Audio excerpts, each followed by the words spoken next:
Whoa! Actually, wow is a better word. What did I just watch? Best we get right to it. Alright, so first off, the scrolling text was weird, to put lightly. Not trying to be critical, it was simply worded very strangely. It felt more like a blog post than a professional scroll for a film. I'm sure others will agree with me. Heck yeah, we do!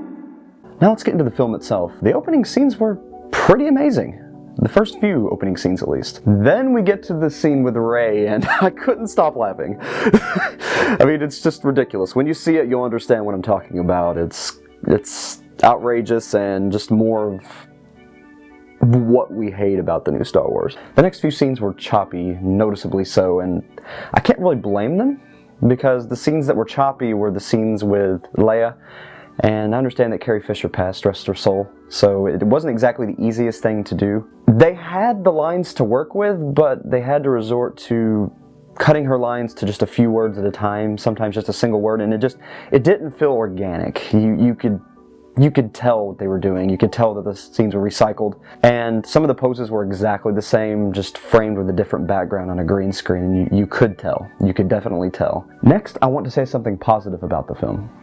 They did hit every single point they needed to hit. Not saying that they did a perfect job, but that was a daunting task, needless to say, after The Last Jedi left us with so many plot holes. An answer to a lot of the questions were at least suggested, or you could come to the conclusion yourself after watching the films and going back over everything. And in answering a lot of those questions, filling in a lot of those plot holes, the production did feel very rushed, probably about a third of the movie, but even though it felt rushed and you could tell that they fit in more than they were supposed to or more than was originally intended, it didn't feel rushed to the point where the movie wasn't enjoyable. It was still very enjoyable, and it felt like a cinematic piece.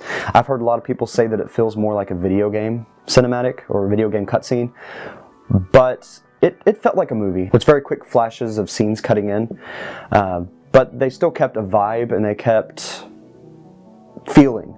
They didn't just rush, here's what happens, here's what happens, here's what happens, here's what happens. It still had feeling, it still had emotion in it.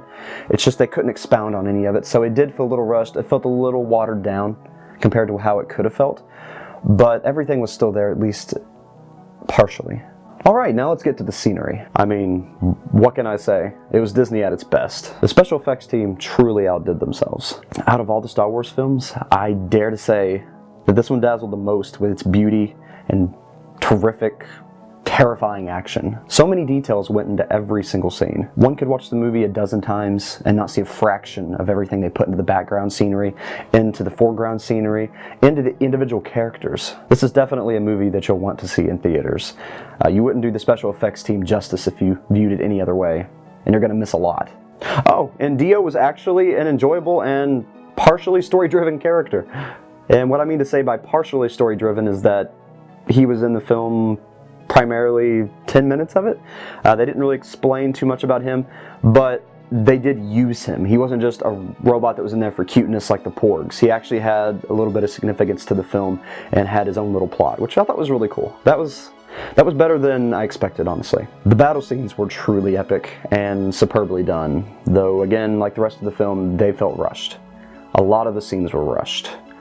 Not to the point, like I said, where it's bad, but to the point where you could tell it was rushed. And I felt true emotion during some key points, while other key points fell flat. But I mean, overall, I don't believe they could have done a better job with what they had to work with. I mean, JJ more or less lost a film when Rian Johnson took over the second film, so he had to fit a lot of information into this final film for anything to make sense at all. As I left the theater, the one emotion to summarize everything that I felt was confused. I mean, I left both confused and excited.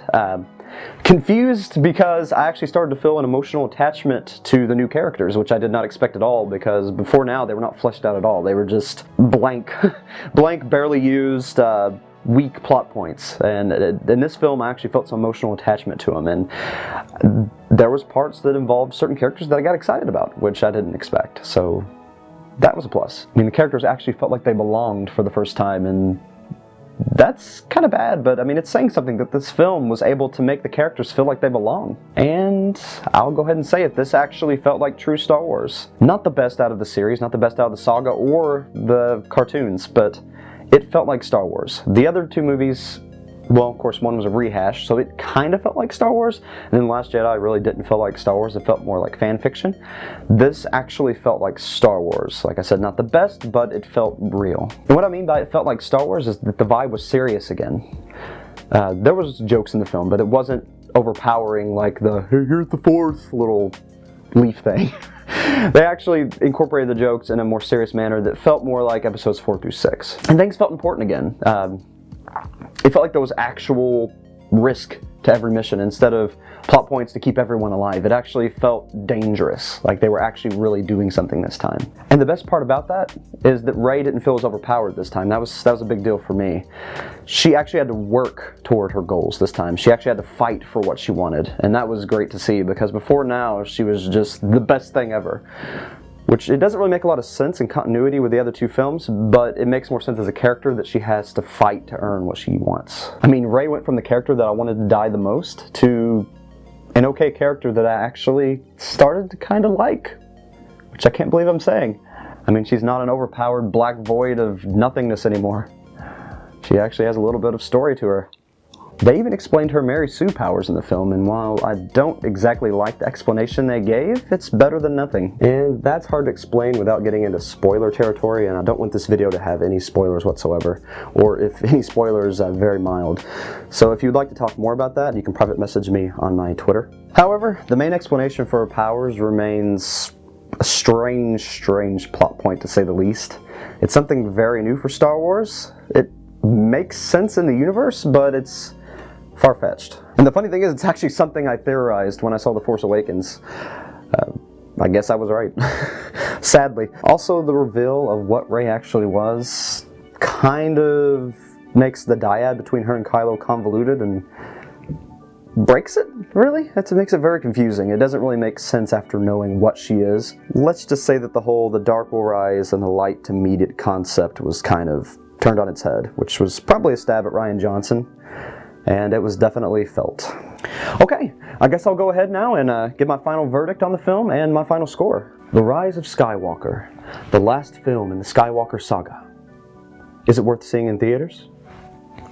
Absolutely. Though this movie is really, really weird, it does its best to piece together what came before and what is happening now, and it gives the sequel trilogy a reason to exist. Not the best reason, but a reason.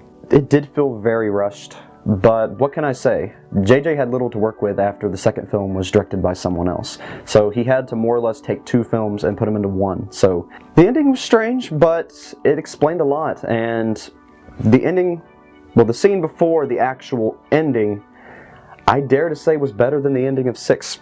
I know people are not going to agree with that, and they're probably going to just come after me with pitchforks, but the part before the actual ending scene was really good. It really felt like an ending scene. It felt like how I envisioned 6 without the goofy dancing scene, or not dancing, but the party. Now the actual ending, how do I say this without giving any spoilers? Off-putting. It was off-putting, to say the least. It was just kind of what I expected, not really. It doesn't make sense, but it makes sense for what Disney Star Wars was heading toward. Overall, as I listened to people leaving the theater, I heard things like, that was weird, or that was awesome, this was my favorite Star Wars movie, why did they do something like that, it makes no sense. It was extremely mixed, but I can say with confidence that there was more positive than negative.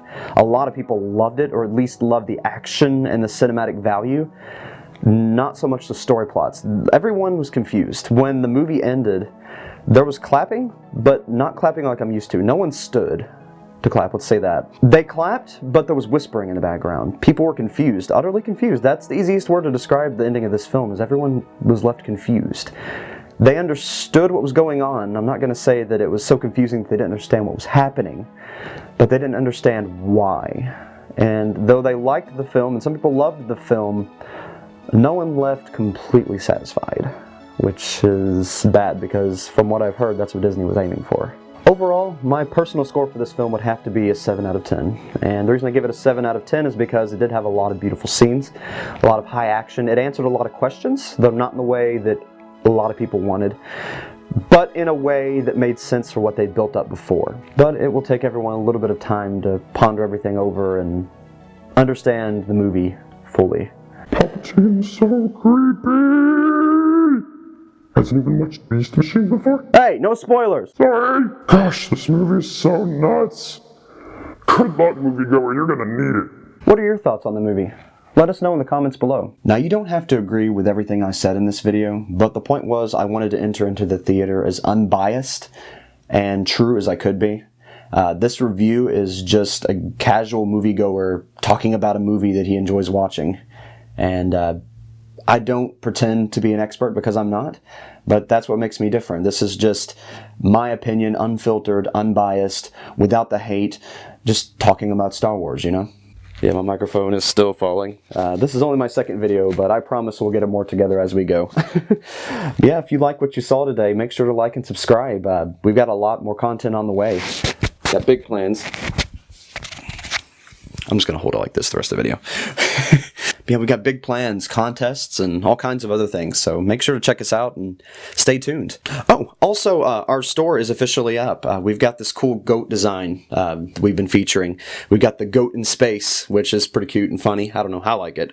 And then we've also got the meditation goat, which says, when I'm not sleeping, I'm reading. And a little pun on the word reading. It's my last name instead of the word reading. So, yeah, check them out if you like them. Take one home. We'd love to see people wearing them. And one more thing, the Patreon is officially up now, so if you want to check that out, we've got a few goals already, and we've got a few tiers that have some interesting perks, like discounts on the store. We've got early access to videos. Yeah, lots of cool stuff, so make sure to check that out too. And as always, thank you for your time, and it was good to see you today. I enjoyed your company. Guess I'll go ahead and take this out. Professional. Really, though, let me know what you think about the movie in the comments if you've seen it already. I need somebody to talk to about it. No one has seen it yet because it came out, like, yesterday, so... or last night. Whatever. Anyway, see ya.